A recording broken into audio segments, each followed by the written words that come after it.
to Gem Collectors with Shawn, right here doing another wonderful 301st podcast as a 6-year feature of Gem Shopping Network. Prior to that, I hosted 9 years, I think like 8 of those doing had my own show. A lot of you followed me from then, and was then a host for another vendor before that, with a lot of unusual items. I, of course, for those of you that know, got into all of this as a rock hound at 11 years old.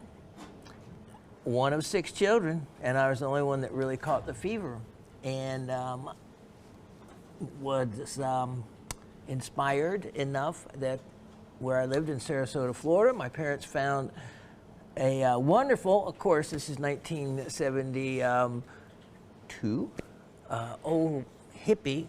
Well, he was old to me, but he was only like 23 at the time. Amazing, amazing opal cutter. And I took lessons in the back of a custom jewelry store on St. Armand Circle, which is in Sarasota on Lido Beach. A high-end little area, and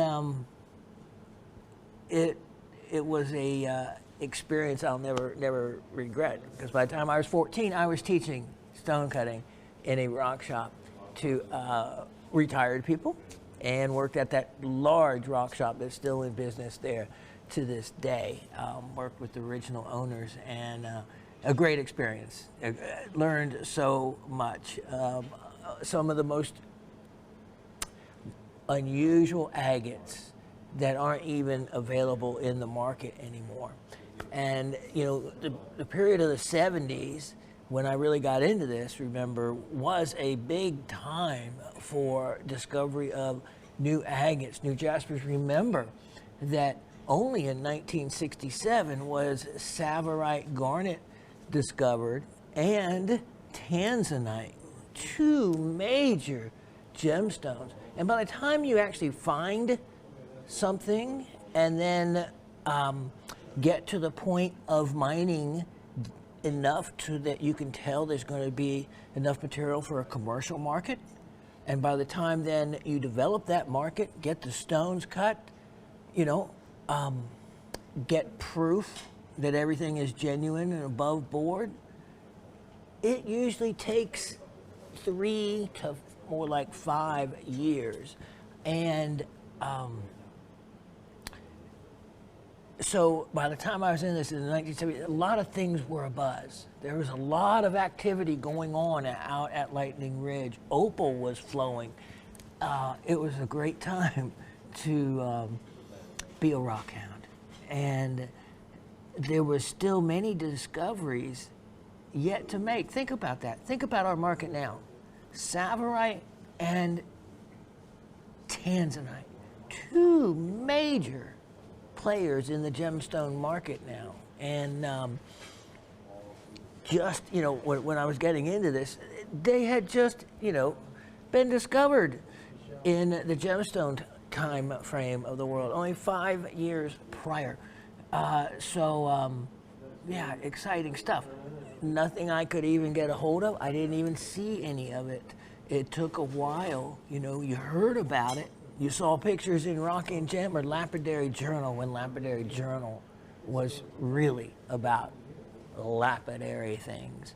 Now it has more of a jewelry side, but definitely for the amount of money and the support of the magazine, I highly recommend everybody get 2 publications, Rock and Gem #1, and then Lapidary Journal for the second one, which, you know, of course, it gives you a nice jewelry edge there. You get to see what the wonderful gemstones are found in really some great mountings.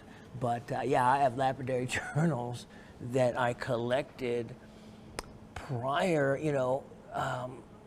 as people knew I like rocks, someone in their family and gave, they inherited some magazines. So I ended up with Lapidary Journals prior to 1972 even, which I have. And so think about that. Think about 60, 70 years worth of Lapidary Journals.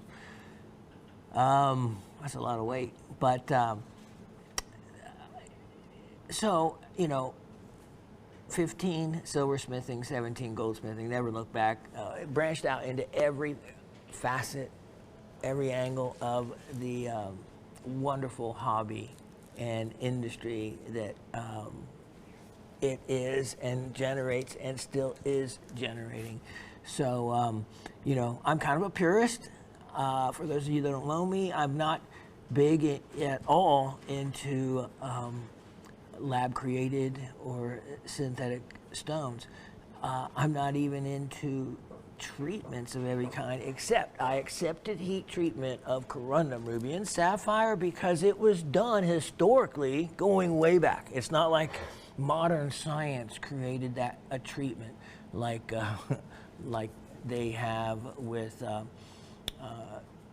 radiation treatments and the HTHP treatments that they can do and whatnot, which takes a modern use of science. I'm talking about treatments that dated back to a pile of hot coals, and the miners, you know, threw them into the coals and you know, the Gouda, some of this gray old material, and see what they got back, and wow, did they discover something. And it was easy. It was an easy thing to discover and an easy thing to refine just using primitive material. But I have some great items to show you. We've got comments, not too many, so that will go quick. That's why you got a little extra diatribe there from me on not only the history of my beginnings, but also of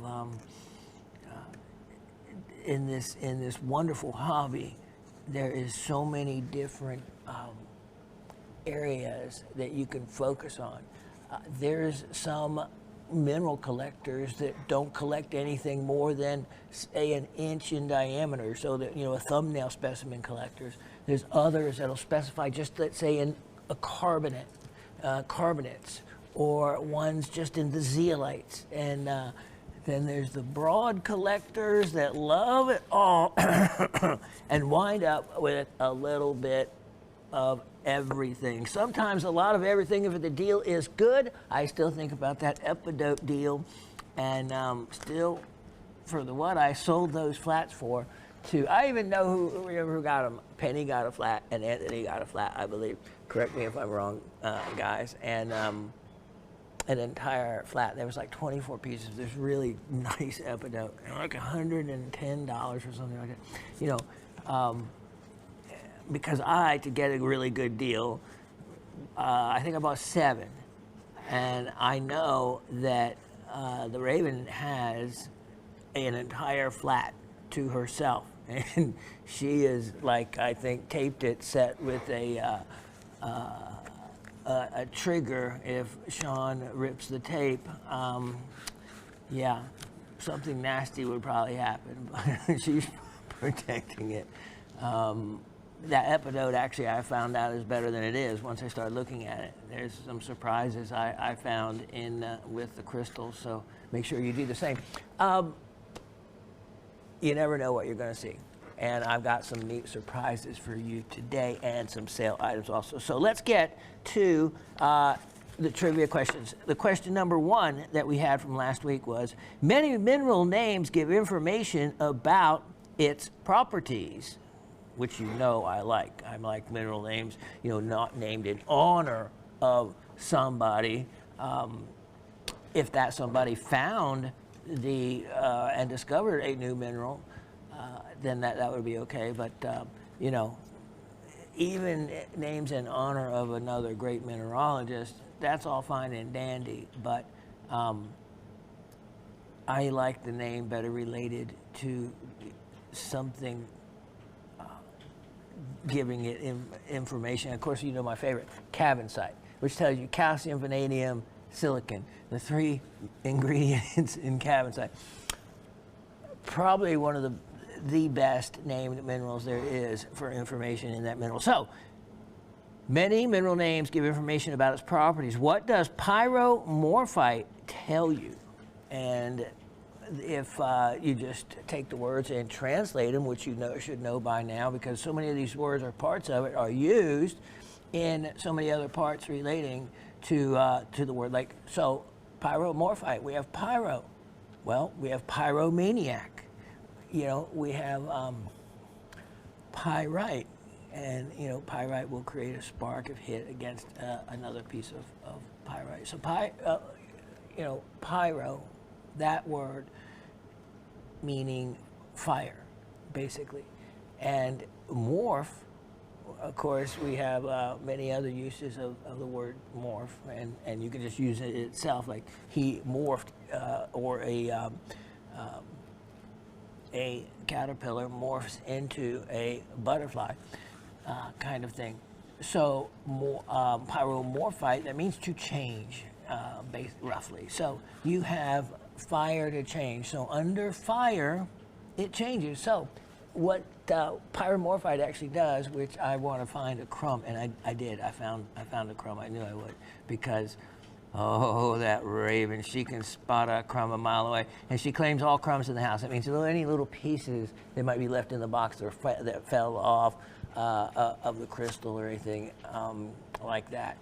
She also claimed what she called the butt ends of my saw. So I have lots of saws, but my big saw, she likes those because those are some really big end pieces, and sometimes those end pieces are really, really some value. And I have like a box of them now. You know, it's not okay. Yeah, you can have one, you can have this, but by the time it's all said and done, you know, one season of cutting, and she has a really nice collection of them. And then the crumbs. So she has a bunch of really nice crumbs, and they look so beautiful together. So if you heat it up, it melts, and then when it is cooling, it's supposed to grow a crystal.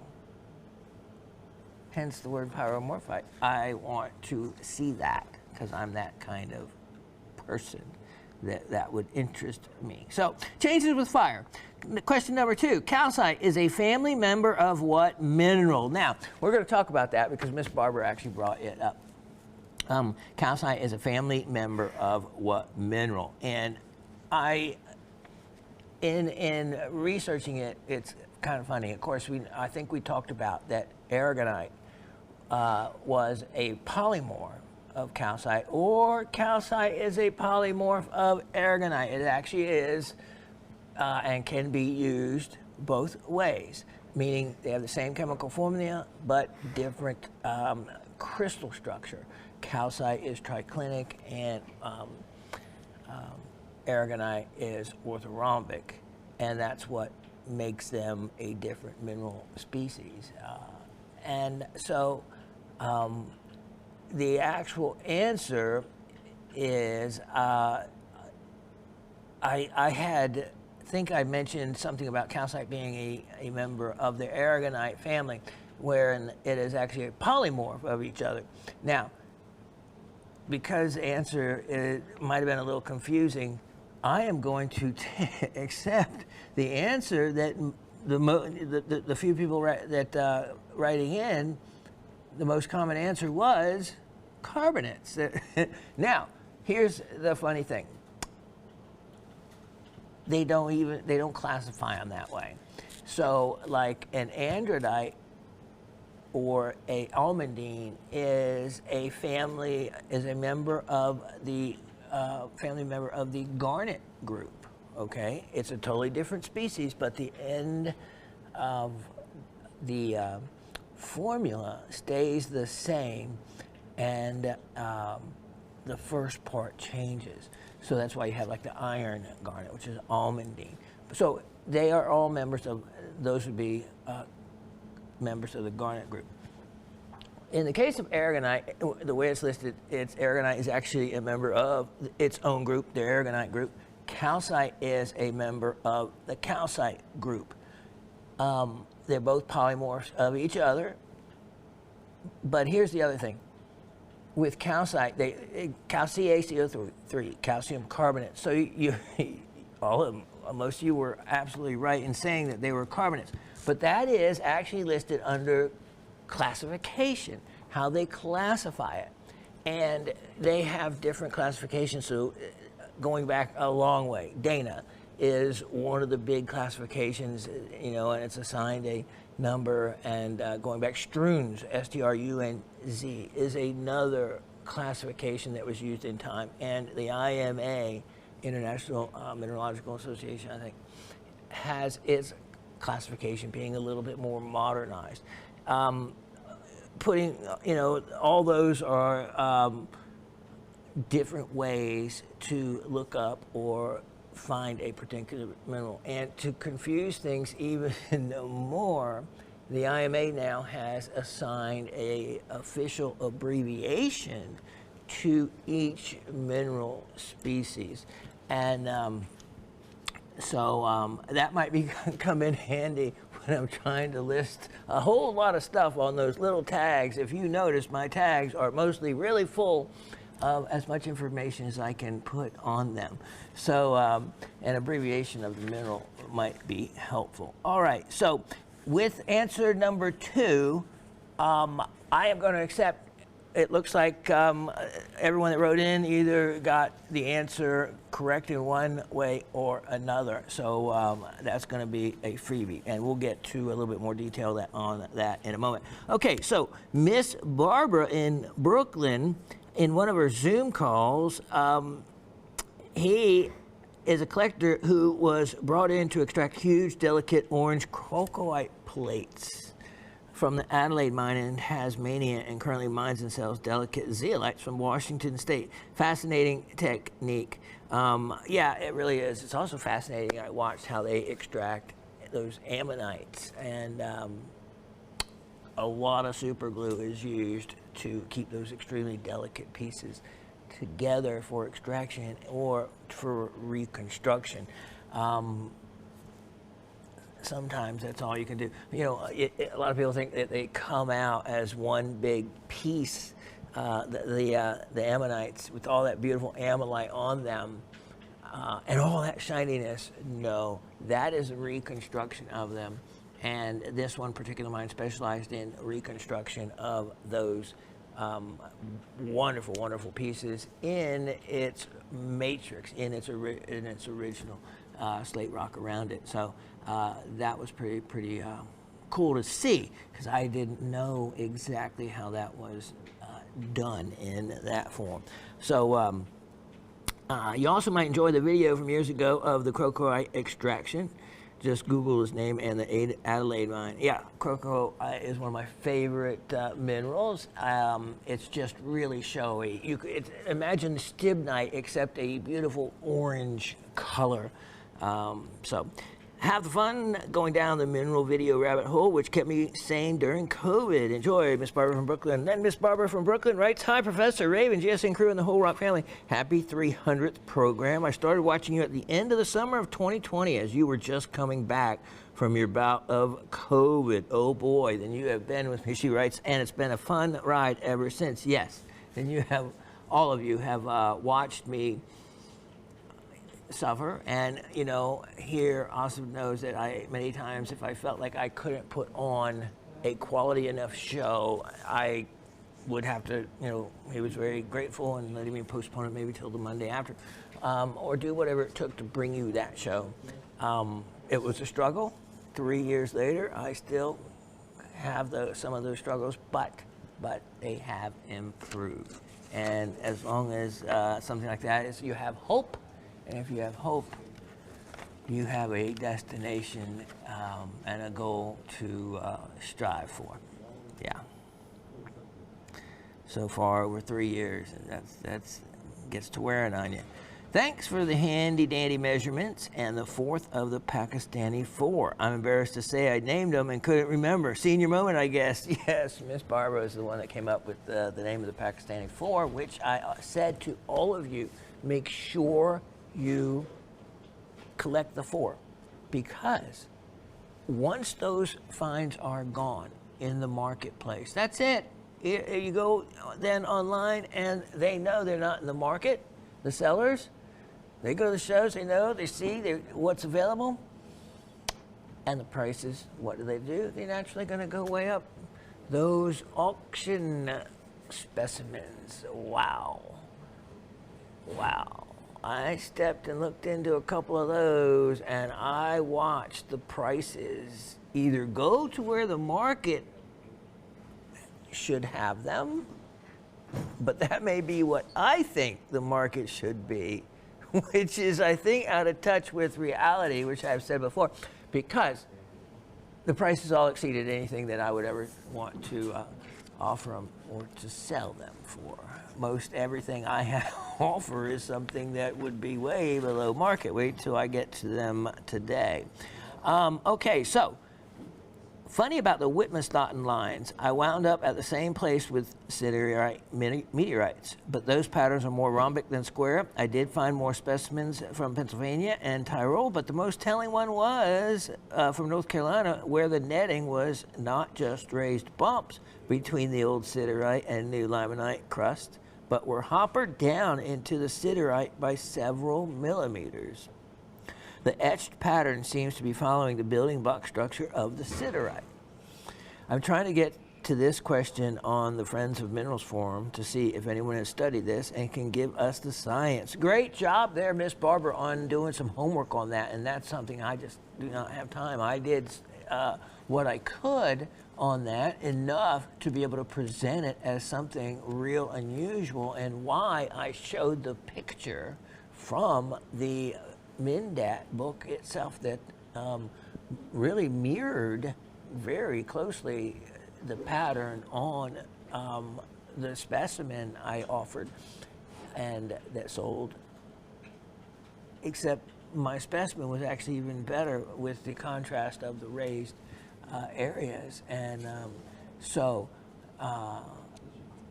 very curious as to the action and reason for how that occurs. So see what you can find out. That would be awesome. Hey, it's only $13 admission and a dream to get into the Crater of Diamonds Park. If you can't bring your own tools, an umbrella, and determination, a lamprolite diamond could be in the future for the price of gas. And hell of a good story, too. Yeah, did you just see this past week? They dug a new trench at the park, and in the new material piled up, a 7-year-old girl was just taking a break. She took a break and sat down in the shade near that pile, and she picked up and knew instantly. She said, "Look, I found one." It was almost a 3-carat champagne, looked like a water-worn octahedral. Beautiful stone, beautiful. It would look really clean, amazing find. And this is where location adds a lot of value. And a stone that size will cut, let's say, even at 50%, even though the shape of the piece of rough would lend itself to a good weight recovery. So you end up with a 1.5 carat cleaned champagne diamond from Arkansas. What? Yeah, that to me is a rarity. Canadian diamonds, oh my. There's lots of those being produced, but Arkansas, no.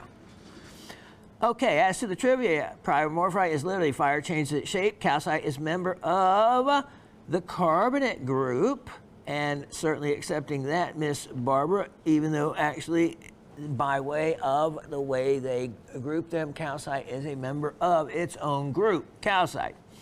But lots of you said carbonate. There's also another HEY, Hayes, has its own catalog listing of mineral specimens. So many different ways it has been done over the years. Watched 9/11 ceremonies on Monday, and it made me think it's been a sad year for our little group. Condolences to all for all your losses. It has been. And then I think about some that I haven't heard from in a while, and remember Ursula? Ursula always wrote in, the German lady, and from Florida, and just all of a sudden, just nothing. And I just worry. I worry and wonder. And it can't probably be good. So prayers to all. Be well. Fall is supposed to come knocking here in New York City by Thursday. Hope it's true, not only to push Hurricane Lee away, but to dry out our mosquito-filled humidity. It's actually supposed to get cooler here in the next day or two, so looking forward to that. Be well, all. I'm going to spend the 14th to the 16th watching Denver's Hard Rock Summit live streams. Miss Barbara in Brooklyn. Then we have Miss Barbara one more time. Okay, my mind says calcite group is carbonate, along with its polymorph aragonite, but my notes say aragonite group with a big question mark. So since this is your trivia question, I'll give you back your info. Absolutely right. Calcite, of course, is a member of the carbonate group, but of course what we were looking for is the official group that the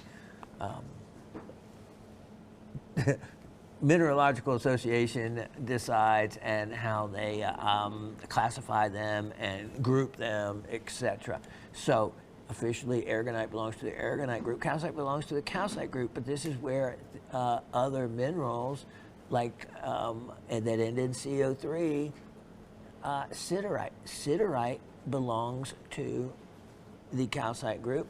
Rhodochrosite belongs to the calcite group. So calcite is the main group that it has its own other members underneath it, just as aragonite would. But something like malachite, which is a calcium carbonate, but it's actually more complicated than that. There's actually other molecules, just not a ending in CO3. So it's a little bit more complicated formula, even though it is still a calcium carbonate, and it belongs to the rosacite group, not the calcite group like you might think. So yeah, the way they do that, it does make sense when you actually see the formulas, and then you can understand it better. But that's where a side of chemistry really comes into play, to understand how they got those groupings and why. And then in the polymorphs, the similar ones, they belong to their own group and then have their members underneath themselves. Miss Elisa says, hello, Professor Shawn, the lovely Raven, GSN crew, and Rock family. Penny, I'm so sorry to hear about your mom passing. My prayers are with you and Mahalis. My answer to this week's trivia is change in fire and carbonates. Well done, Miss Elisa. My favorite item this week was the bastnasite. Very cool. Thank you for another great show. Have a good week, everyone. Yes, I only saw by number that a client bought like most everything I offered last week, and really made some great choices. Not sure. I always invite clients that have not commented just to write in. I always like to know where some of these awesome pieces go, but I also respect any client's anonymity for doing that. I know that the number of people that comment is only a small fraction compared to the number of people that watch and that may purchase. Like I said, I'm just glad that the purchases are being made, because in the end I need it, and in the end it's great for you to get in on the deal and the level of education about it that you wouldn't normally get in another environment. Like someone said one time, not only do I get to learn about wonderful pieces, but I get to have a chance at buying them as well. So very true. All right. Miss Penny in Quebec says, hello, Shawn, Raven, amazing GSN crew and fellow rockhounds. I hope everyone is well. Trivia, fire and to change, and then carbonate, opting out since I just won. Love that Japanese stibnite specimen. I hadn't participated in a long time and I won. Thank you for the prize. 1 copper looks like a motorcycle. Remember, she got the 2 native Michigan copper pieces, and they were just natural shapes, even with the matrix on them. And they do look like different figures. Haven't figured out what the other one looks like for now. What can I say about the rutilated quartz? I have tried to get other specimens you have shown in the past, but I've always missed out on them. And as the magic of the show would present itself, it gave you one. How cool is that? And to make sure you had one. Thank you very much for the rings. They are perfect. I also made out the rocks on the weekend, and they told me 7 to 10 days. You would think they were being sent from outer Mongolia. I would look forward to them. I was watching another gem shopping show, and they had a triplite loose gemstone, 7.94 carat, faceted with an amazing design on the back cut by Steven Tyler. Aerosmith? They were selling it for $15,000, and you could make an offer. It certainly was stunning. I don't remember if they said where it was from. Most likely Pakistan. Everything is now finished for my mother, and to keep things interesting, my brother is going through a Crohn's flare-up, which almost killed him 3 years ago when he was diagnosed with it. Perhaps it's true what they say. Whatever doesn't kill you makes you stronger, but we need a break regardless.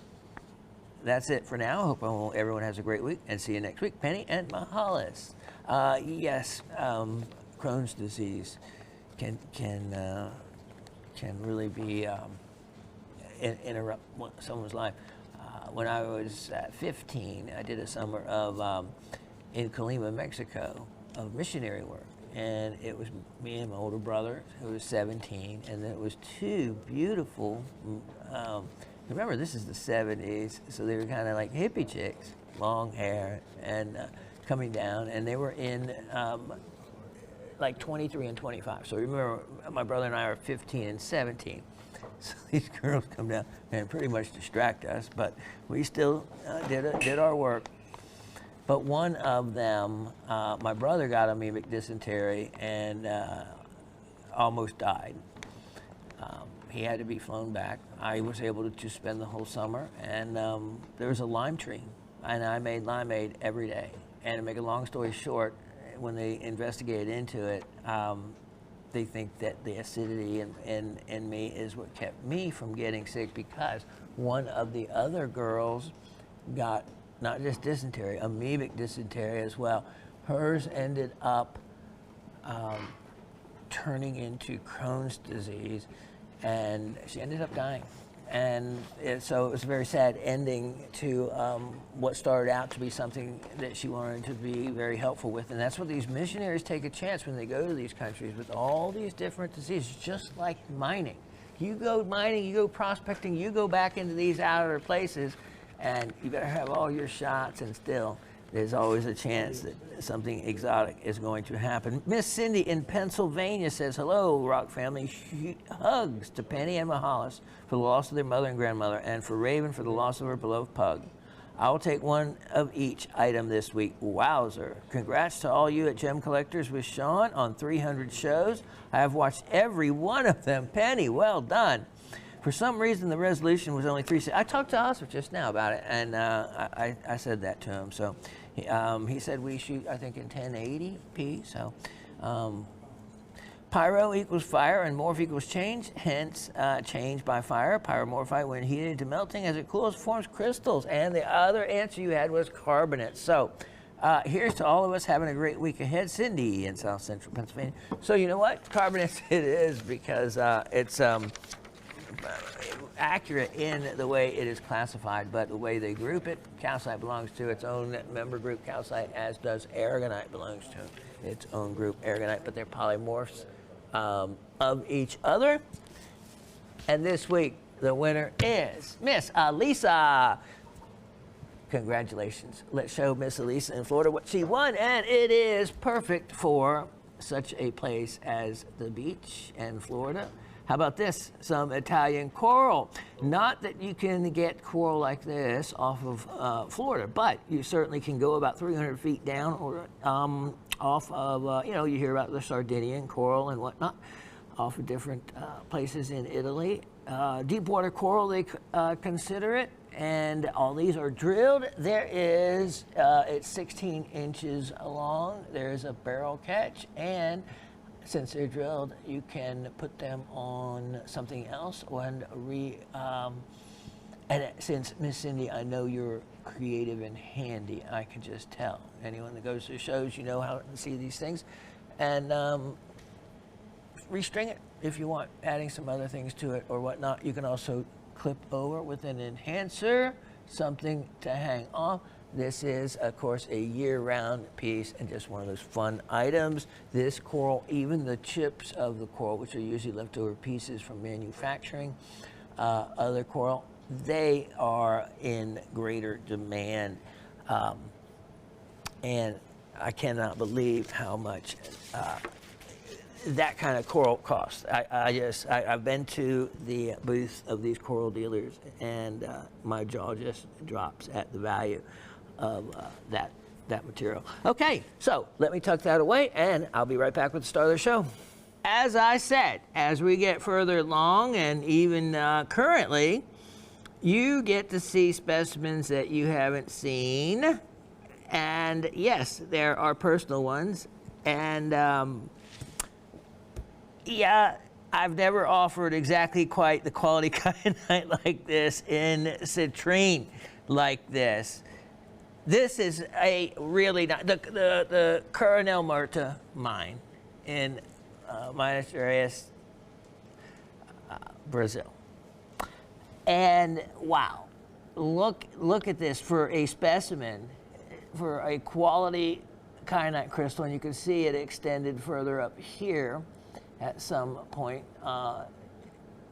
Look at this. This is natural citrine. Now you realize most citrine is created by heating amethyst. So that wouldn't happen. You can't heat kyanite like that. So you have a natural color citrine. And actually, like when you look into like this area, and this is how they find it. They may take a piece like this when they're working a quartz vein and break this whole piece up just to get to an area that will cut maybe a 10-carat stone. I already looked at this piece in here, and it is certainly of a cutting quality. Look at the richness to that kyanite. Look at the color saturation. Now remember, kyanite's neat. It has two hardnesses, a 7 in one direction and a 5 in the other. And you can see how grained the growth is. It also has two well-known polymorphs, sillimanite and andalusite. This is just one side of it. Let me show you the bonus. Look at this. Which side is prettier? It was difficult for me to decide which one to put face forward first. Look at that view. I thought this was so unusual because this spray looks to be going in this direction, right? But this seems to be going in this direction, or is that only because of the skeletal remains of where a big kyanite was, creating that image? Either way, look at the quality and the richness to this citrine. I don't know if a light would pass. Oh, it does. All the way through. I can see it now. And looking at the other lighting, Dave, do we turn that big one off, please? Up there, by the way. Look at this. So this gives you a clarity, an idea of the clarity. Wow. I actually didn't know that, or think that through that kind of thickness that the light would pass through the piece, but it certainly does. Thank you, sir. Wow, look at that. Look at that. So what you also see, you know what this just brought out? Look, let me get a little pointing device, because I just noticed right here, it looks like a leftover 6-sided hexagon, maybe to a crystal. Boy, that is some beautiful. Look at that. Look at that. So we're talking the actual natural color. Boy, that is stunning. I'm going to flip this around real quick just to look at it from, wow, look at that. So this is the side with the spray of kyanites over here. All right, thank you, sir. And look at the richness to that. So yes, this was one of our keepers that we had, probably one of the best kyanite specimens I've seen, especially for that association and the double-sided look. So I tell you what, we started with the other side, and I can just finish with that side right there. The contrast of color between the yellow and that blue is striking. It's aesthetic, and it's what makes that so attractive. Opportunity on this one, don't have another one, won't have another one, and you know, again, this is going to be priced well below the market for something like that. $118. $118 on that one. And again,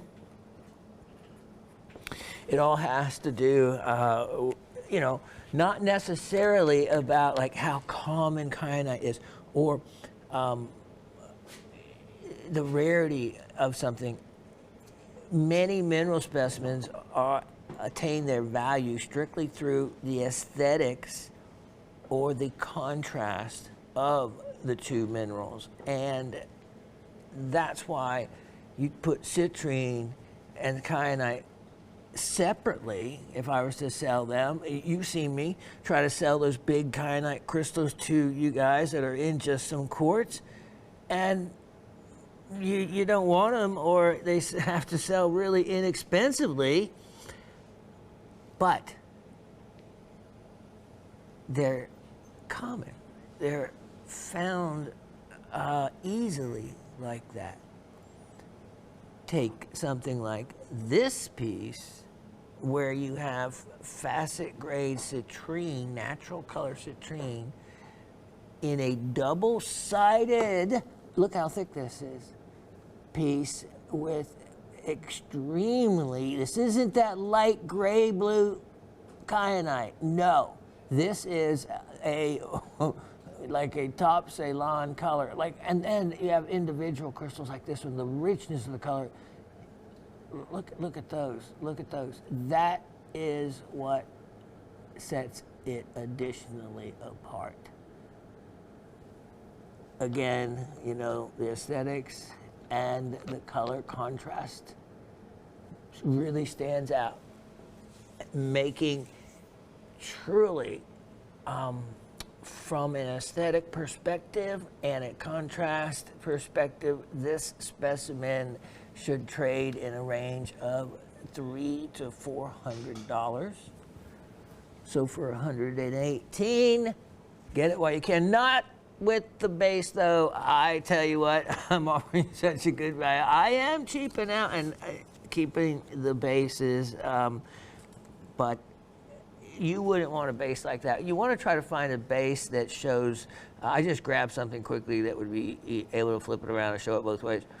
But the less you can see the base and more just the mineral specimen is my general advice and what I like.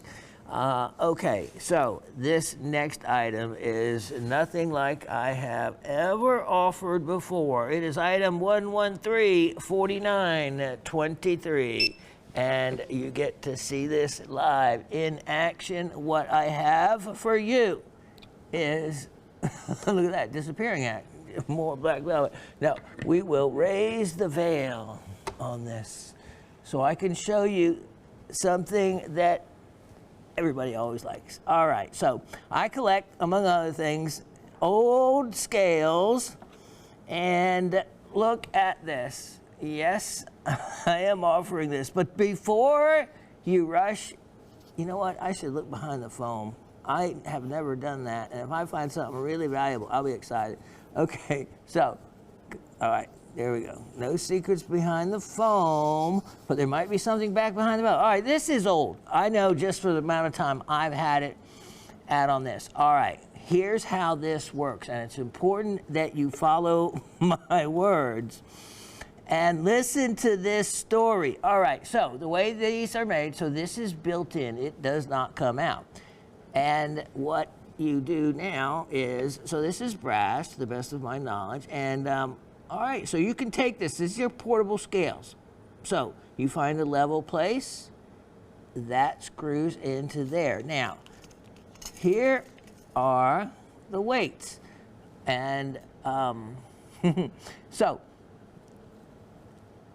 it took me a moment before to figure out how they are, so I didn't look as stupid as I could on with you guys. All right, so here they go, and I was wondering why they're off balance. All right, and they actually, oh, here. So you have to get everything just the same on each side. Usually helps, Shawn. And look at that. So these are actually right on. Now, as you can see in the graphics, I have it as seller's weights. Okay, so let me turn that a little straight. I actually, you use, with most nice scales you get a weight that is exactly like, say, 10 grams or 20 grams as a weight to keep your scales calibrated. So I wanted to check the weights that are stamped. You can see on here you have a 10 gram on this one, 20 gram on this one. There are another 10 gram, and then there is a over here a 5 gram, and there is little indentations for each of these, and a 3 2-gram weights. Okay, I should have brought the other actual scales, but here are 2 10-gram weights, right? So we're going to put one on here on this side, and we're going to put one over here on this side, and if they weigh the same, they should, the scales should balance out. And if we look right up here, this is where you look to see, let me turn this in to be straight with the camera. So there is, and it matters, you have to have these right in the middle. Okay. That's close. But in the world of gold and in the world of diamonds and all, close is not good enough. But here's the real part. These are close to being the same, which they should be exactly the same. They don't even weigh 10 grams. These scales were made, in my mind, to deceive. I'm just going to say that, which makes them kind of fun in their own right, or collectible in their own right for that reason. Now, you can often sand down, and that's what these, to calibrate these, all right? Sand them down to a particular weight and then inscribe the weight on here that it may be. The way, okay, so these could be sellers or buyers' weights. If something doesn't weigh what it should, and you can, let's say, throw a 8.5 gram ring on the scales and tell the customer, you know, look, it's 10 grams, let me show you. And then they put a 10 gram weight on there and it evens out. And I think that's what this was. It was like 8.5 grams, 8.9 grams, something like that. It was around 10% off. Same with this. And then these two, it only makes sense, didn't weigh the same. So you have options. The 3 2-gram ones didn't weigh what they were supposed to. They all weighed a little different. Now, that's the way you do it. If same thing, let's say you're selling, again, like a nugget, or let's say you're buying some gold, and you can use the weights to show the client that the amount of gold they have, depending on how you do this, you know, equals whatever you want to make these weights come out to. Again, you have a big choice. None of them weigh the same. Now, I thought, and look at this, so everything in here has a place for it. Look at these neat little tweezers, which you're supposed to pick the weights up with so as not to get your fingers on them. And then there is this little gizmo, and there's a place made, an indentation right there for it. So I thought that if you put the 10-gram weight in, maybe it's meant to hold one of these, and boy, it sure fits that one perfectly.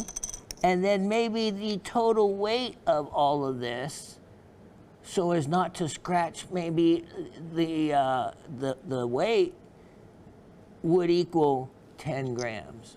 No, maybe that would equal 10. No. I have this other, and there is a combination where it does come out to 10 grams. These are a set of scales made for, I don't know, either for you to adjust the actual weights by sanding them and having real scales that work, or they were intentionally made to deceive, which I think there's always that in the market, and it may actually be a collectible item for that reason.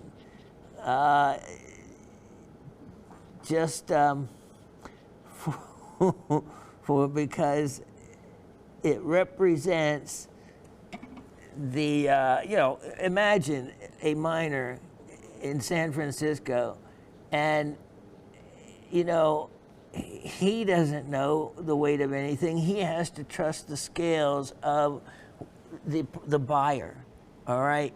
And that's where, you know, the old saying, put your thumb on the scale, comes from, is because weight equals money. And if you can prove and show something, you know, weighs more like this, then, you know, then what you're buying or selling, depending on which direction you want to go, you can make a lot of extra money by the end of the day.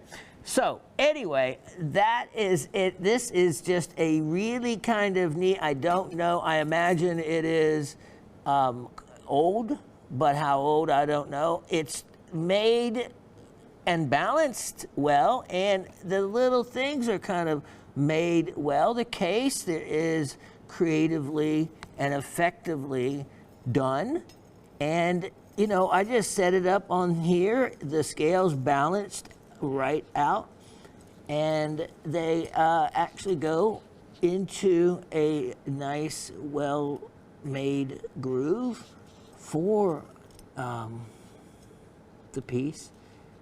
So, I don't know. If you collect this kind of thing, don't use it officially. Let me put those back. I'm having to look across the way. There we go. And there we have it. I think there's actually a place for that right there, if you take it out. I like it though in the little pack. All right. I have no idea what something like that, what scales that don't work are worth, but I know that they have to be worth this much at least, because they do balance and they look really good in a display case. And you know what I had in them? I had those gold nuggets I ended up selling you, the ones I have for a wallpaper on my cell phone. 2-gram gold nuggets. I had a whole bunch of them on the scales, and it was an amazing, you know what those scales sat on? They're going to be sat on the item I'm going to show you next that I am offering. These scales, have them for $77. Only $77. And you know what? They have to be worth that because those, I should call them thumb on the scale.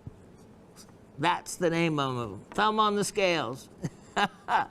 That should be it because I could not believe, and I checked it against 3 of my other measuring devices, and just not believing that they were not the weights that they were, and I could not get anything to balance except the weights, the scales themselves.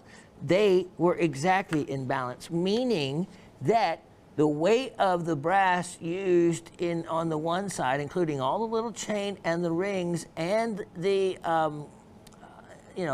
disc that holds the items, had to be all made the same as the other side. The weight of the rings and all had to come out because they are balanced straight on.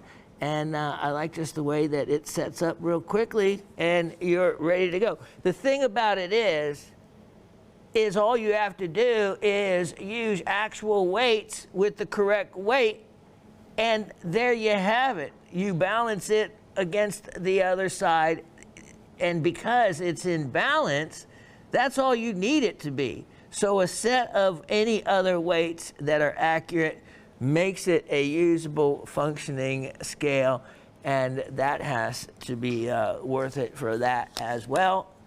But I think the fun side of it is the other side, a set of scales with inaccurate weights. All right, an excellent opportunity. Let me show you, for years in my corner cabinet, what I had that on.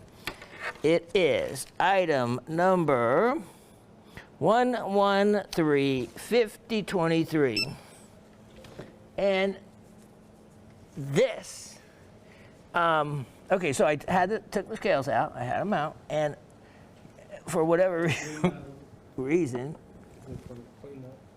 yep. Let me clean up on. There we go. Little spots on black really show up. Okay, look at this. So, boom, I had this, and the scales sat on there and look really good. So this, I actually sawed off a piece of chunky gal, and I showed Dave before the show exactly what you're looking at here, and you're looking at so much more than what you see. All right, these are large visible rubies. And even when you come closer, like Dave is bringing us in, and I'm going to put a little extra light on this, and Dave, just adjust for it as you, oh, okay, I do have it. So let me just aim that in. All right, perfect. There we go. Now we have the contrast we need. Exactly. So, optimal conditions, look at the other additional rubies that are visible, but look at that big one up there.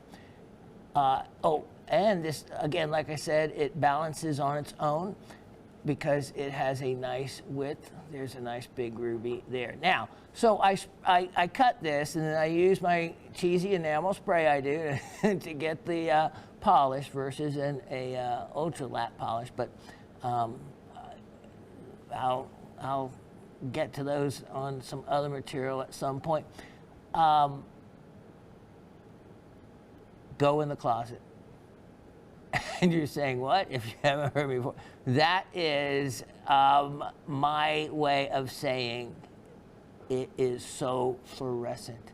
The rubies just pop out. I have, and I keep with me, and we tried it, and we're not able to show you the fluorescence in the ruby. I always keep trying to get it to work, and it just never does, but I always keep trying. So, it is amazing what is visible compared to what you see now. Everything, all kinds of little rubies pop out everywhere in this piece. Let's go a little closer, and I'm going to just give you an idea. See what you didn't see before. There's one, there's one. You're able to start seeing some of these. Let me get my little pointer. And because there's something else. Okay, so there, look at that. All right, look at that. So you have a See that vein? You see, and they often run like that, run in a line. Look at this line. All of a sudden you see these others. All right, these are still the visible ones. When you put the fluorescent long wave light on them, there is gazillions, and that's a real number, you know, gazillion of them in there. And then there is also, when you look really closely, let me see if I can spot any here. But no, if you see any little spots of blue, there is actually some sapphires in this material and kyanite. There's some kyanite in it as well.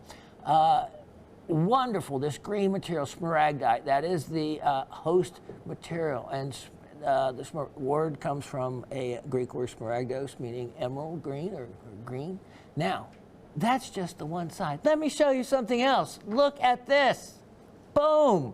Oh yeah, save the best for the other side. Look at the rubies start right there. Look at that huge one coming across there. Look at how big these are.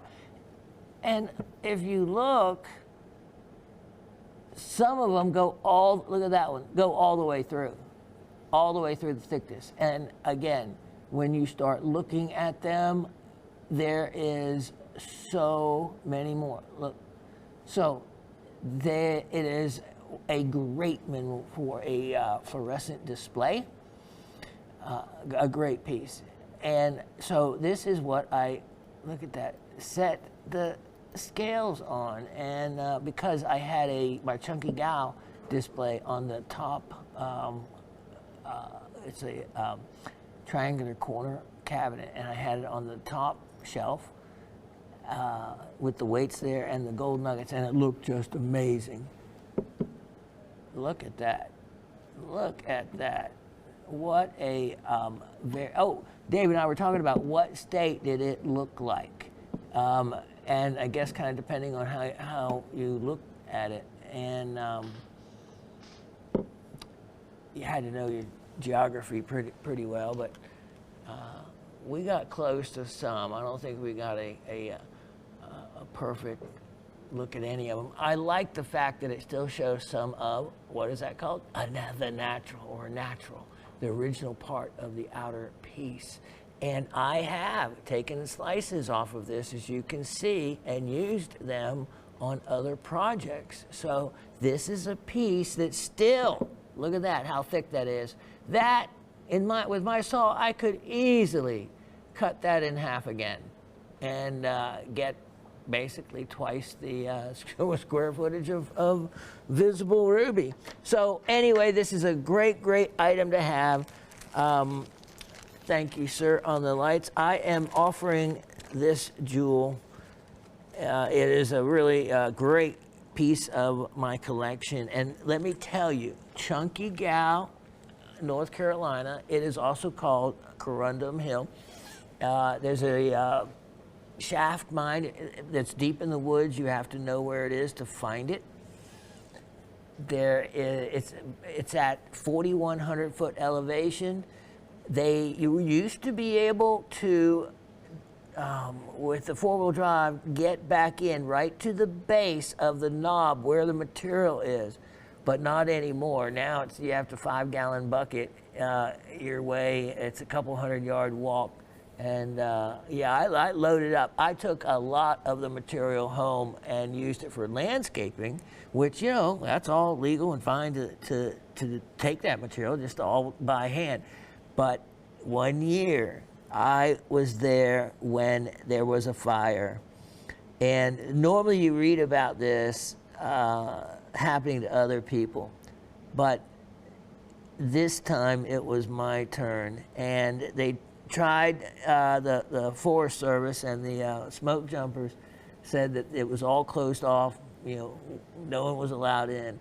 But I told them exactly where I would be, and if I was in anyone's way, I would leave, et cetera, et cetera. Well, in the end, he gave me permission, and why I wanted back in there is they cut a fire break. For the first time since when they were allowing bulldozers in the 60s in this cut, it was opened up by a bulldozer, and I was the first one there to get the new material, and I could not get enough of it that was available. It took some searching, but it was brand new, that you could have never reached this material, and it was my turn. And I have a magnificent piece that I'll bring in again and show everyone, for those of you that have missed it, of a pink sapphire. It's a lavender pink sapphire crystal that I split the rock, and it split the crystal perfectly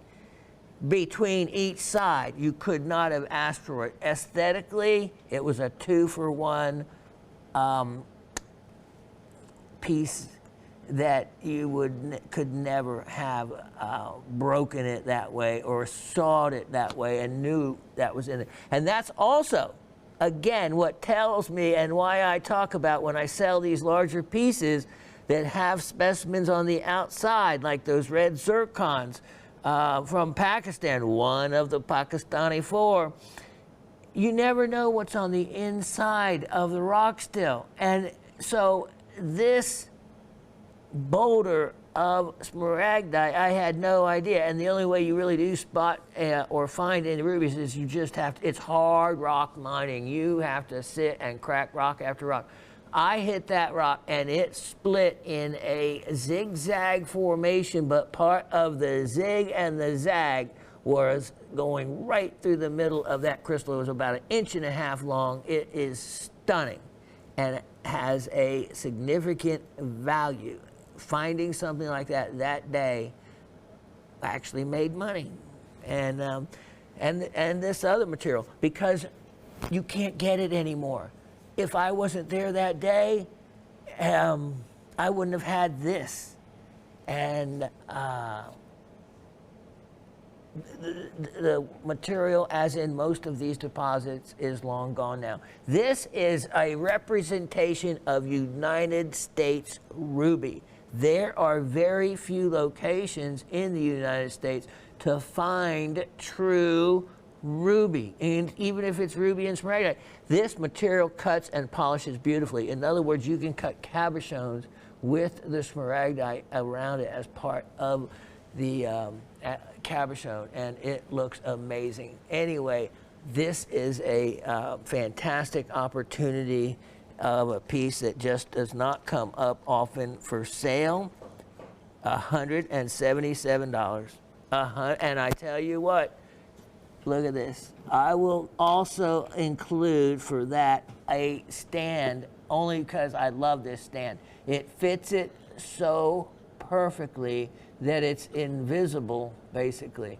And look at that. What a fantastic piece of rare material. Mined by me. That should add something to it, shouldn't it? All right, so two, rare scales, unusual, beautiful citrine and kyanite, and ruby, chunky gal ruby. Very rare to find. All right, let's keep going. I have next a item for you.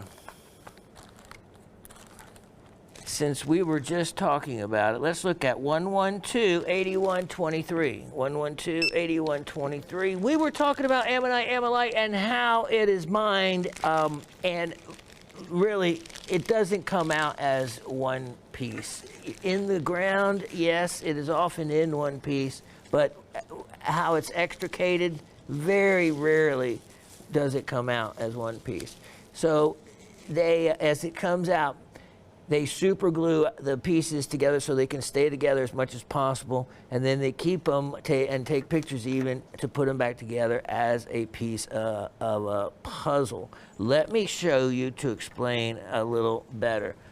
Let's take a look at this. Here is an ammonite cut in half. It belongs to the nautilus, or the cephalopod, and that covers the nautiluses, the orthocerises, and today's modern cephalopods as well.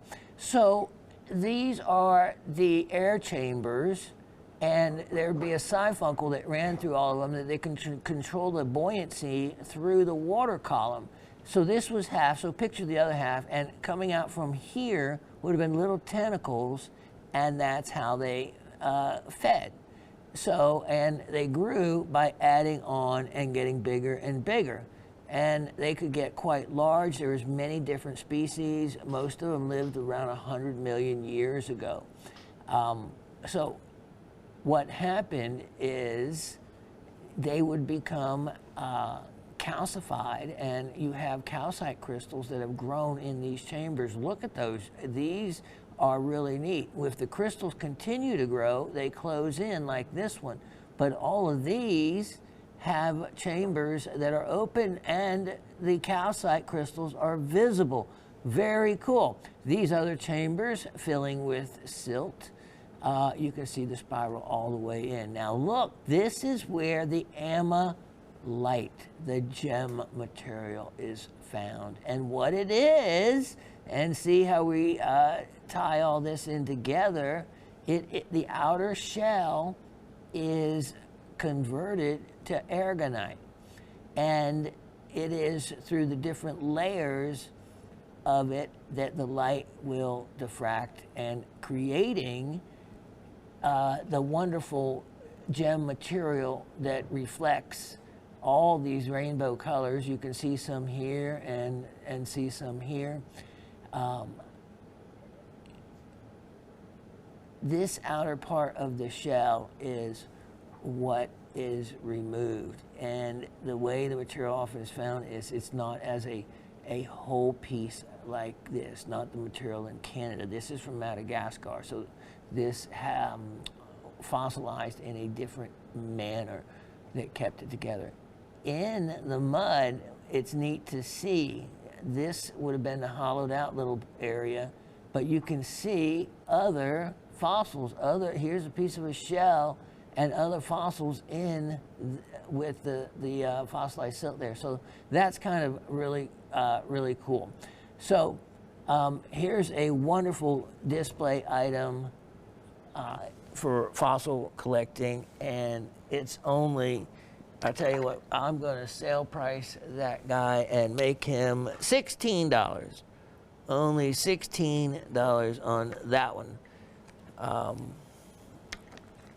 If you don't have that for your collection, then it would certainly be easy to add an interesting piece for not a lot of money. Okay, now, next I have, oh boy, I better get going before I want to cover all these items. I have some fantastic goodies. Let's do these right now and show you item number 1134423. Now, here is again a really interesting slice that I took off of a larger piece of Bahia emerald in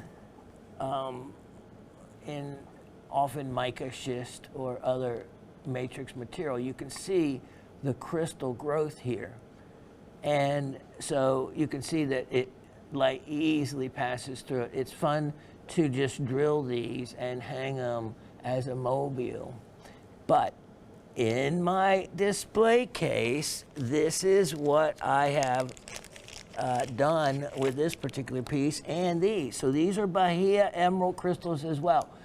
I took that and I just added a little bit more to the display and completely and aesthetically made it look really attractive. You can do the same with this exact collection for only, you're gonna love this. How about only $48? $48 for all. The 4 crystals and the crystal slice. Wow. $48. It's nice because these crystals, even the ones with the matrix, match the quality and the colors of the slice. So, of course, you don't have to do that. You can hang the one as a mobile and do tumble even the other ones and do with as you wish.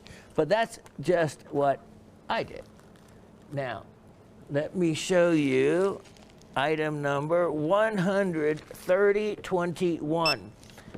Now, this goes along perfectly with what we just were, or I was just showing and talking about. Look at this. Now, for those of you that say, oh, I can't saw something that thin with my saw, etc., etc., well, let me show you.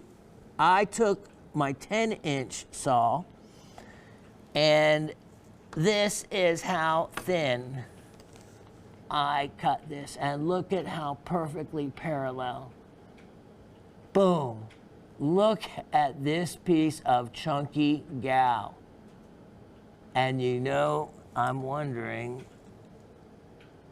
no, it doesn't match up to that, because I was wondering if it came from that, but it doesn't.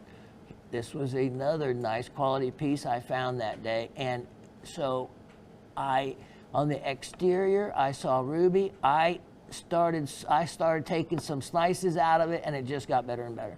Look at the beautiful rubies in this. I, again, did a spray finish on that, and that can be added to it. If you're good with spraying this material, you can add additional layers and make it really just a bright shininess. I kind of did a matte finish, so to speak, but let me just put a little, look at that. Look at that. And that's not even a lot of light. That's just glancing light. And think about how easy it would be to make a night light. I take those regular, inexpensive lights you can get and use for night lights. And there's the little piece that's covered that swivels a little bit. It's really easy to take that off and create a way to create a groove right in that spot to attach these pieces, just using some epoxy and whatnot. So when you turn the night light on, this is exactly what you see. I don't have that light shining into it. If I did, it would look like that. This is just a the light coming from the side of it, and wow, how beautiful. Again, there's also spinel that is found in chunky gal material. Quite a few other minerals. All right, thank you, sir. I have a excellent opportunity on that slice. That's one of our nice personal pieces that we enjoyed showing off. This one, I have it on sale. How about this? That took a lot of work to cut it that thin, and difficult, yes. Impossible? Absolutely not. I love a challenge of cutting material really thin. I've got a nice blade on the 10-inch saw. I lock it up. It has automatic feed, so it's a good, steady, slow feed. That's why you don't see any saw cuts in it. Yeah, got a really nice, straight, even cut. Versus hand holding it, would not have been that even. So this piece, it was mined by me in the year 2009. There are 70 plus rubies in that one slice alone. And the way I easily counted them was to go to the closet. Yeah, a fluorescent light. They lights them all up using an optimizer, counted them all in no time. If I tried to find 70 rubies in the way it is now, no, you wouldn't find them. but boy, there are little rubies just light up with fluorescence and give themselves away. And it's a beautiful red fluorescence from the chromium content in the ruby that gives the Al2O3, the aluminum oxide, its color. All right, so this one, sale price, how about this? $44. $44. Not only is the material rare, but the ability to actually cut it that thin from the material, that did truly take time and effort. All right, let me put up some of these items. I'll be right back. All right, tying in with that other emerald display, speaking about some Bahia emerald, it's one of those surprise emeralds. It goes, different forms of them are kind of sold as sugarcane emeralds. That's emeralds that are kind of blended in with quartz or feldspar material. This, it's all emerald, and until you really kind of get it wet and look at it closer, it's going to be like some of those triplet pieces. There's going to be some surprise opportunities. And let me just kind of show you, just hold on one second, grabbing one here and just adding a little water, which you would do if you were trying to assess something for value to cut. So look at this. Wow. Okay, look at that. Look at that. Okay, that is a changed my mind about exactly what I was looking at, doesn't it? Let me just put that one aside and randomly grab another one. Oh my. Look at that. I mean, it may not facet, but it certainly, that one would certainly have cut a cabochon. And again, until you really get into the middle of some of this material, you can't appreciate it. Look at that. And again, the other way to think about it is think about if you had come across a deposit of this material, would you not be jumping up and down? I mean, it is, look at that. And then, okay, in this one, you see the, wow, okay. You see the actual formation of the hexagonal crystal. See that right there, the chevron? And then look at the bicolor nature of it like that. That's interesting. That's a really interesting piece. And yet the outside has some schist material on it. You just never know what you're going to find in pieces like this. And compare them to the outside, the way they look outside, yeah. That's why polishing the interiors of them or tumbling them to get a start. Okay, so to know what you have, look at that. All right, 8 stones, 100 carats of material. Let's set them down right there for the moment. And opportunity is knocking on these ones for you, because at 100 carats, I'm going to offer all those for $28. $28. Now let's look at item number 113-4323. 113-4323, and this again. So you see the way these look from the outside, and then the way they looked backlit with a little bit of light. All right, here is 3 crystals. And when you look at these, they don't look like much, except look at how well formed they are. The hexagonal shape, which is the crystal system for beryl. Now, would I classify these as emeralds? No, but if we look at these, and you, there we go, get some light on them again, oftentimes there's an outer oxidized skin that you could polish off to get to the other material on the inside. I liked how well formed they were. You never know what you might get. You could get a cat's eye emerald. You could get a trapeche. See, anytime you have that potential growth. If nothing else, these are 3 fantastic crystal specimens of beryl, of green beryl. And that's how I am representing these, as not as emerald, but just green beryl or 3 crystals of beryl. Either way you want to look at it, because it's green, it's greenish yellow, that kind of thing. The 3 crystals, $24, $8 each for 140 carats. And that has to be worth that for the specimen quality alone.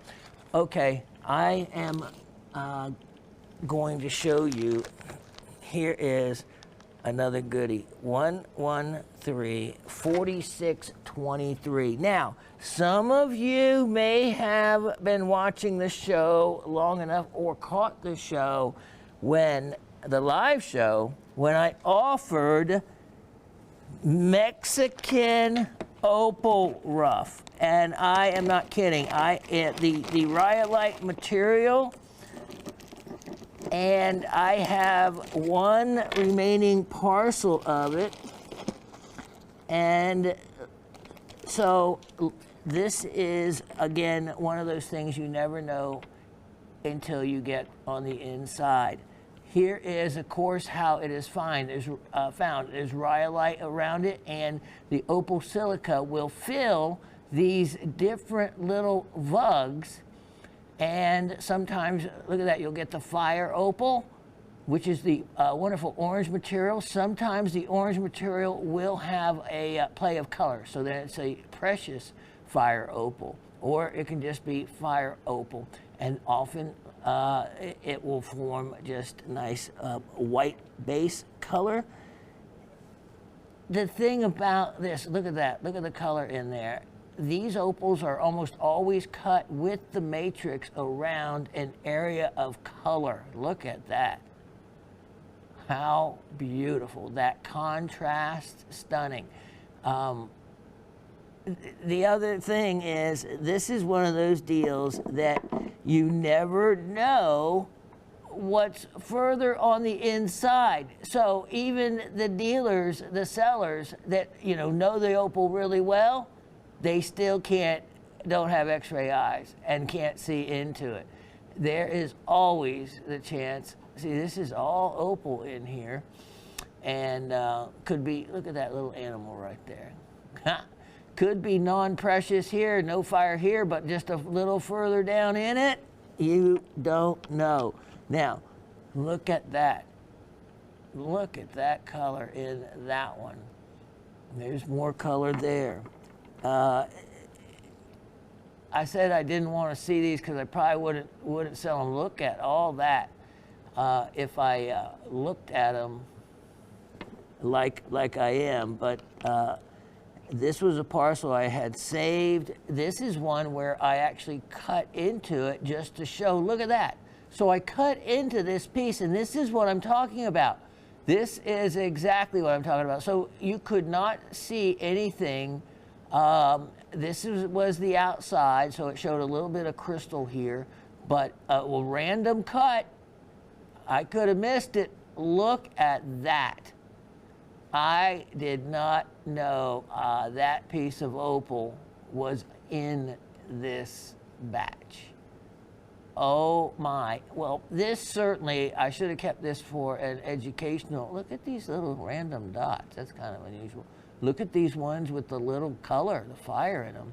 So this is a perfect example of never knowing what's inside. That is fire opal at one of the highest levels of value.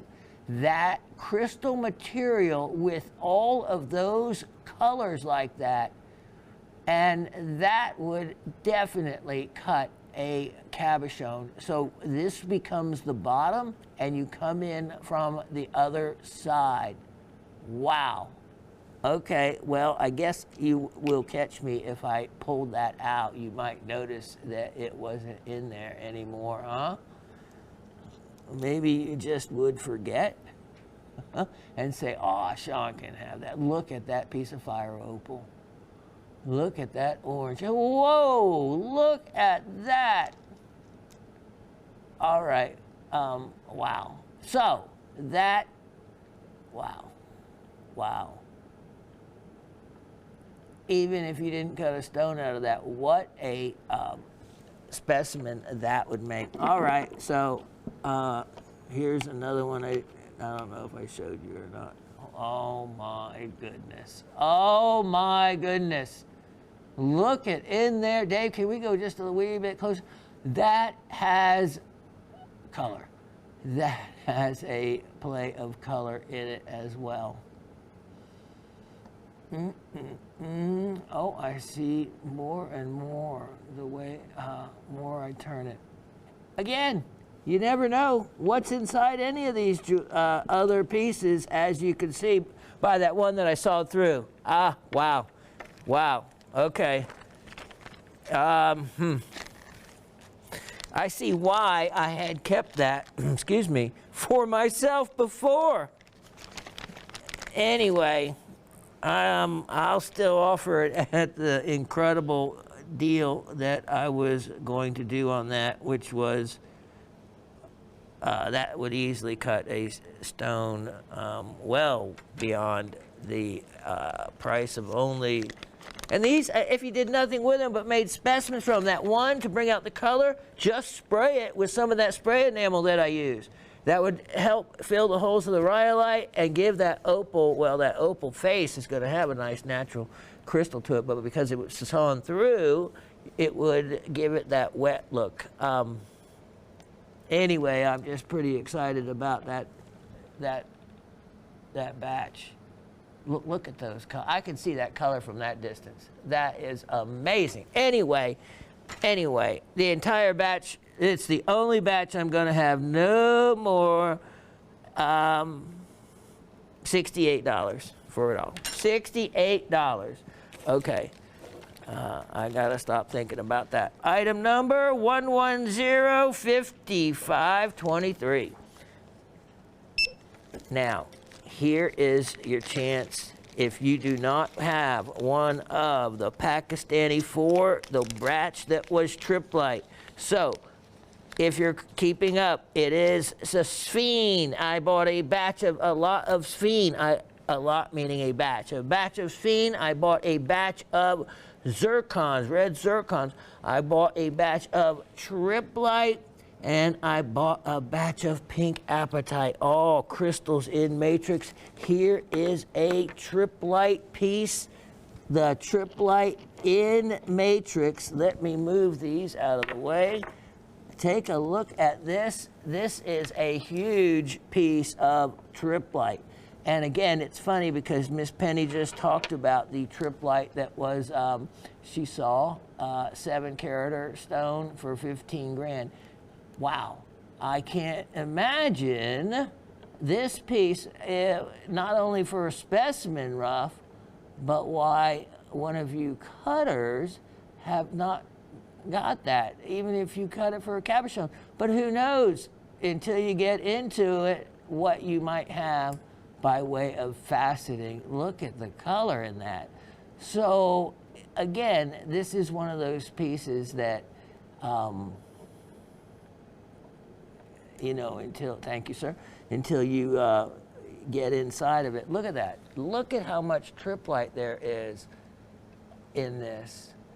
But look at that. If you do nothing but leave it like it is as a specimen for the cabinet, what an amazing, showy specimen, because triplite is not found in well-shaped crystals. It never has been. They consider what you see right there as crystallized. It's the way it grows and the area that it grows does not lend itself to well-formed and well-shaped crystals. This piece is a excellent opportunity to get something really nice. It's a manganese phosphate, fluorophosphate, and then since it's Mn2+, let's see. Yep, it has a magnetic pole. Look at that, just as it should. Yeah, so manganese valence 2+. Has a generates a magnetic attraction. Okay, now let me show you what I have that for the first time I have added and am offering item number 1134123. Here is another triplet. Now this one is another crystal sitting on a piece of quartz. Look at that. This was another personal piece of mine, and you can see why. You can actually see a crystal form to this a lot better. You can see some crystal growth there. And again, you can see some really great colors in the piece. Thank you, sir. Even if you're not, even if it's not facet grade, it still makes an incredible specimen. Isn't that beautiful in the background? Isn't that really kind of nice? All right, so that one right there, I have a special opportunity price on it. Really nice stone and really nice crystal, and make that only $36. Only $36 on that one. So again, if you wanted to have a really nice triplet collection, those two crystals I just showed would be really, all you would need, unless you have as much triplet as I do. I am the triplet king, I have to admit. You've only seen a small fraction. I was wise. When the deal came through, I bought it, just like I bought something that you're going to see next, and it is the only one I have ever seen, and I have not found it. You won't find it anywhere to be seen in Mindat or any other place. Simple as that. Item number 1135223. It's funny, this has been tucked away, and as soon as I brought it out, and I have not seen it. I don't even remember ever seeing it. Like I said yesterday regarding some of our specimens, sometimes they're just items I never recall or never opened or never seen. There's still things I have not opened from those crates from years ago. Christmas tree, chalcedony, or stillbite, depending on which way you want to call it. One of the rarest formations you will not find. Christmas tree stillbite. It is from the Maharashtra state. I think it's the Nashik district, in the quarries there. And go in the closet. This being chalcedony, except for the cream-colored stillbites that are mixed in. And if Dave could keep giving us a tour. Okay, so all this other material is chalcedony, crystallized chalcedony, which is a microcrystalline form of quartz.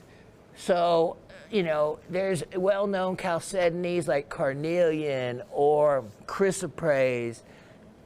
There's also chalcedonies that form like the edge of the geodes. They fluoresce. You can find them. The edge of the agatized coral hollows or vugs. When you go to the closet with them, the edge lights up yellow. That shows you chalcedony. And it is the way the little tiny crystals form, whether they stack up on each other or go end to end. And we can talk about that a little bit at another time. But one of the things that it can or cannot do at times is fluoresce. And this fluoresces. It has the tips of it that fluoresce like Christmas tree lights. Look at how large this is. And let me show you. So you can see how this formed, and then it had to be extracted.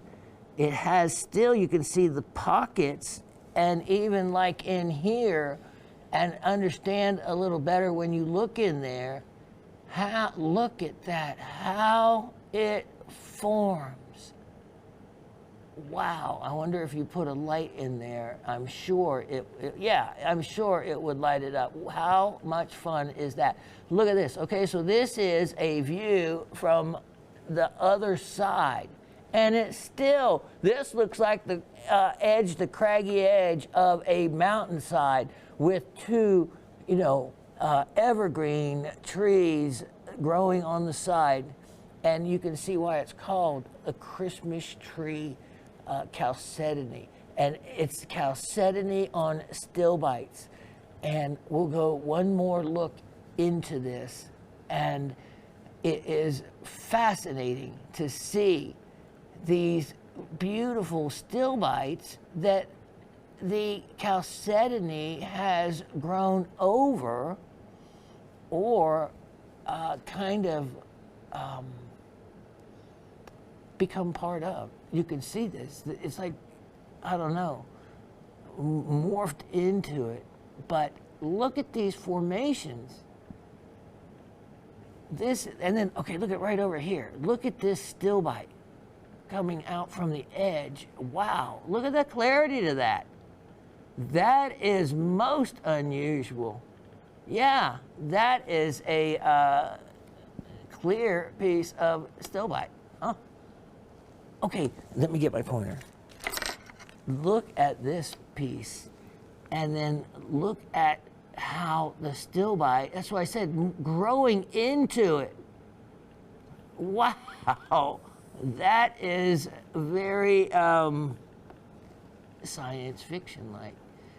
This is one of the most unusual and, to me, extremely attractive specimens. And it is a large size. It is easily cabinet quality size, and of course, quality. And this is, let's just look at this one stilbite down here. This is one of those specimens that you're not going to see anywhere else. It is the only one I have ever seen since knowing they existed. And it's funny. Oh, let me show you. I actually had this note, and I don't even remember. This was tucked away. I told you I went on and started looking, and I had tucked this away. But before I did it, this is an honest-to-goodness note from, let's see, it's probably been a decade ago, a long time ago. And I actually wrote Christmas tree stilbite on chalcedony, India. And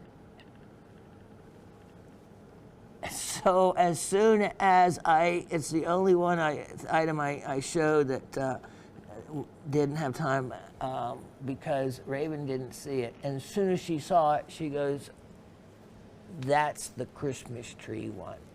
She hadn't seen it before either, but recognized it as a Christmas tree look right away. And yeah, that was a neat surprise to find. And like I said, I just discovered this yesterday. So it got tucked away a long time ago, probably because of the formation and maybe dust or whatnot, but it has been just protected. But you can see, I can pick it up. Now it feels sharp, but this is chalcedony. This isn't like picking up scolecite. These crystals are strong.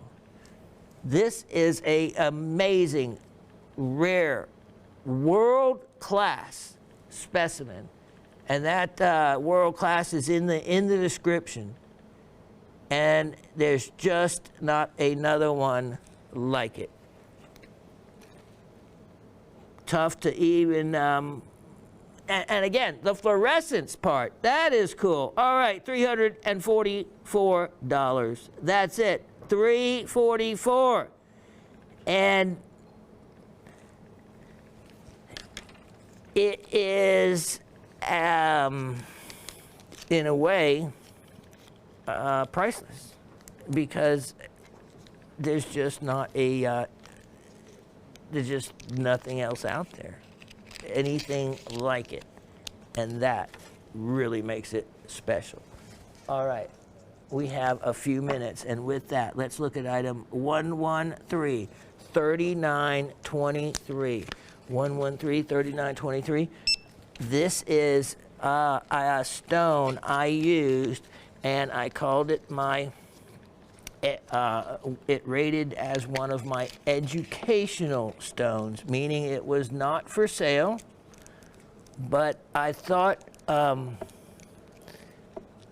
that there's enough of you out there that are familiar enough with it that I could no longer necessarily need it as a educational stone, but I do have a emerald cut one to use it in place of that.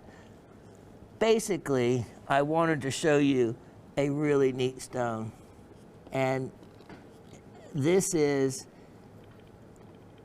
one, not super rare, but this has all the properties you want to see for what it is. Look at that. All right, so from above, this is a Madagascar iolite, not the Nepalese, this is Madagascar. Look at this. Here is the property I want to show, how the dichroic nature of it. In one direction, it is a beautiful clearish tan color. Look at that. But in the other, look at how deep that blue sapphire look goes. And this way, it is so saturated that it's almost, or is, dark. You can see that one inclusion in it. But when you turn it and look through the other direction, it is clear. That, and look at how shallow the crown is from the girdle. It is so shallow and has that super deep pavilion. But look at that. That's why it was a great educational stone for showing dichroic nature of a gem, because you can see it clearly right through there, and then boom. How, isn't that amazing? Oh, there's that, see that inclusion that was in there? That, look at that. That is a really neat dendritic type of form. Look at that piece. That is a beautiful gem, especially to show off the properties of one of its names. It isn't just iolite. Dichroite is another one. Quartierite is another one. It's a great gem. I love it. This one's only $38. Only $38. Let me show you another stone really quick. 113-34023. And here is a stone that you would never believe that it is bicolor. And yes, sir. Let's see. That number is 113-4023. Yeah. Okay, let me show you. Let me put that out. Look at how nature is so beautiful with those colors. See, look at that, look at that, look at that. How the color of that, going from that clear tan color as it spins to that. That is, I could just watch that happen over and over. Look at this. Okay, if I told you this stone, let me show you from above. Look at that. Look at that. This Australian sapphire, I know all about this stone. It has a history with me. It goes back to, let's see, it was cut in 1992. All right, so if I say that's bicolor, which it is, yellow, blue, you say, well, where's the blue? Look at the end. Look at the end right there. And the other end, it is tipped blue, but that is the skill of the cutter, just like that iolite, to orient it in the right direction. Look at on the left-hand side of that. You see the blue, but you don't see it there. That is a marquee sapphire that alone, we can't normally sell yellow or orange sapphires here at Gem Shopping Network because there are so many that have been diffused. Unless they're certified, no, you just don't know. But when they have that bicolor nature and have the blue at the end like that, there is without a doubt telling you that stone is the real deal. It is natural, and the most likely place anything like that ever is found is Australia. I happened to buy it from an Australian dealer that I knew well, and since passed away. He's also the one that owned the Crystal Praise mine. Lots of other big stories to that too. Let me see if I have anything really quickly right here that I wanted to do, because oh yes, thank you. The price on this was only $44. That was only basically $100 a carat, and a great opportunity. Okay, we have more, but I have one last item. Okay, 113 4823. Here is a stone I cut. This was mined by my friend many years ago. He was able to get into Graves Mountain, and he got a lot of incredible cutting material. And I cherry-picked and I cut this incredible gem. Look at that. That is lazulite in quartzite with pyrite. You can see the little pyrite. It is stunning. Absolutely stunning. 20 by 15 calibrated, 10.50 carat. I would tell you more about this, except I want to show one other last item. This is only $58. Out of all the cabochons that were cut overseas, there was not another one of them that had this well-shaped crystal form that size in it. Look at how large that is relative to my hand. That is the exact crystal shape you expect that stone to be in, except normally it's a denim color. This is a much richer, better color. And now I can say, for the very last item of the show, I have something you haven't seen in a long time. It is 113 5123.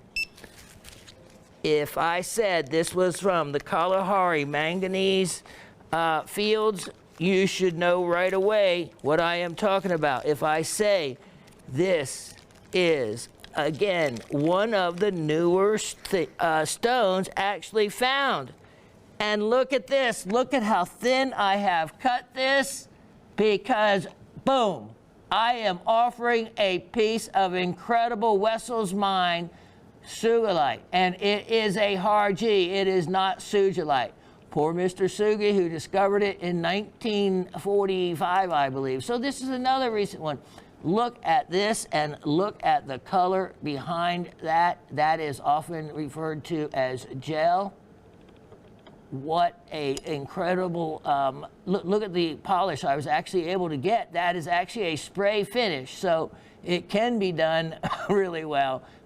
Some of mine don't turn out so well, but this one did. This is pyrolusite, or another manganese type of ore around it. Some of the blue you might see might be richterite, which is a very rare and valuable stone in itself. You can drill that, hang it, you can do all kinds of things. You can see how big that is. That's a stunning opportunity to get, and I'm offering that one of a kind. There won't be another one, and I am offering that piece for only $78. $78 on that. All right, I'll be back with the trivia. All right, so it's that time, close of the show, and I tell you what, I'm just keeping this near and dear to my heart. Doesn't that look great? I mean, and especially like Miss Gabby, with that Christmas tree she has with those ornaments of nothing but wooden discs painted by Raven's daughter Summer with painted of different mineral specimens that she has, and really makes a one-of-a-kind Christmas tree, one that you, if it was me, keep up all year, because she has quite a number of those, and she can do it for anybody else. I mean, I think they cost like either $40 to $60 depending on the size and how intricate the piece is, but they really look beautiful done on yellow pine. So, you know, this is definitely a year-round specimen, but without a doubt, it has the appropriate name, being a Christmas tree chalcedony. I happen to know, that's right, Miss Gabby, you've got that amazing blue, beautiful blue, and very rare in that color. The gray colors are different, but that blue, stunning chalcedony piece, a true beauty. I only was able to get 3 of those. You have one of them. I still have one of them, and I think I sold one of the other smaller ones. But I don't know. I may have to put that one that we have up, but Raven's quite attached to it, so we'll see how that turns out. So truly remarkable. And again, if you have a fluorescent collection and put it in a fluorescent display, it's really neat, because the way fluorescence works is the stronger the light, the stronger the fluorescent reaction is normally. That's why the higher wattage ultraviolet lights work so much better than other ones. And so with the different depth of the chalcedony crystals, it allows like the tips of them to light up more so than the back, and sometimes just the tips of them, because I actually had a light and was just moving across it to see, and I just had never seen anything so cool and unusual. So, all right, cooler weather coming. I'm going to be able to get outside, I hope. Today, my roof is being torn off after seeing the mess that was being created by that and the noise. I was kind of glad that I was leaving the house to not have to listen to that or see the horrendous mess. Okay, so trivia time. That means no more you can go back and listen and watch the show as many times as you want up to this point.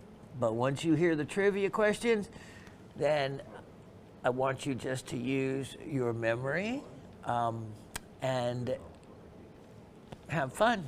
If you don't want to, you can also just send in comments. You don't even have to answer the question at all. That's just something extra fun we play. You can win usually pretty decent items each week, and yeah, have fun with it. So it's certainly just something that we've done. For over 300 neat gifts have been given away, and we're going to keep doing it. So you never know each week what I decide to give away either. So all right, 2 questions this week the first question. So as soon as I say this, it's put your pencils down, no more listening to the show. And this question is going to test your ability to go back and think of each item shown and help you to remember what the items were, and then information about the item. And it is a good way to help you to improve listening skills. And so many times, if someone is at a show and you make a purchase and you ask the dealer, okay, you know, information about a particular specimen, and he'll rattle off information that's not written down, many times that's the provenance, that's the label that you can create from or pass down with the piece. But remember, it's always better to write down right away what you hear, because often information will get converted in your head differently or get scrambled. So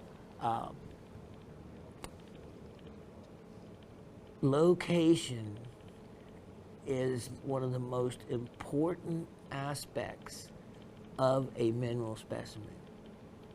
Where it is from, where it is from. And real specifically, some get so specific as a particular level in a mine.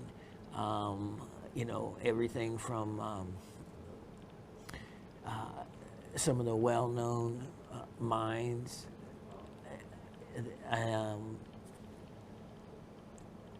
depending on what level or what adit something was discovered or what pocket something came out of, can actually make a difference in the price of the piece. So that's kind of information is seldom available, but when it is, you want to write that down. Because you know it gets difficult to remember, you know, a certain mine name or district, and then, you know, state and country. All right, here we go. Question number 1. Name 7 of the 8 different countries of origin represented in today's show. So there were 8 different countries that were represented in the specimens shown. Name 7 of them. Now, if you can get all 8, that's great. But if you can name, now of course there were some that were multiples of the item. I'm not going to give you any more tips, but 7 of the 8. So we'll start with that. You know, I won't ask for, you know, what mine names, but just start with the country. So that means just start replaying what you can remember that you saw in the show. No going back and playing now. You've already heard the question. Question number 2. The Wessel's mine is located in an area known as what? And I don't mean the country. I'm not going to say the country because that would be giving you one of the answers, wouldn't it? Uh-huh. So, not the country is not what I'm looking for. The Wessel's mine is located in an area known as what? And I'm tempted to give you a hint, but I'm not going to do it. That should be enough information to help you out. All right, look at it one more time. Look how big that is. It looks like one of those porcelains or something that you know that they make with the snow on them and all. You know, and then with the it's a yellowish, lime green kind of color that it fluoresces on the tips of them. Really pretty piece. All right, so everyone, hope you have a great week and hope you enjoyed the show. Check the little box that you liked it. Send in any comments. You don't have to play the trivia, but if you want to, you're most welcome to. I thank and appreciate all of you, and any of you clients from the past that having come back and watching the show and helping along the way with getting my 2 front teeth for Christmas, and so many other things that we need. So that's why you're getting to see the specimens, and I get to know that they're going to a fantastic homes out there. Because if you're watching this show and you're watching me, you have a level of passion greater than most, and that's where these specimens belong, with people that'll love them and enjoy them like I have. God bless all of you and have a fantastic week. Get out. Remember to look down. That is where the rocks and minerals are. You know, a lot of people say, oh, look up and whistle to the sky, be all happy. No. What makes a rock hound happy is looking down on the ground, because I tell you what, that is where I have found something reflecting, or a little unusual looking rock, and have found all kinds of cool stuff. Yep. Make sure your feet hit Mother Earth. Don't find yourself walking on concrete all day long to and from, in the garage, driveway, to the mailbox. Think about it. Cut across the grass once in a while. It's okay. You need to ground yourself with Mother Earth. All right. Enjoy your week. God bless. See you next Monday. Cheers.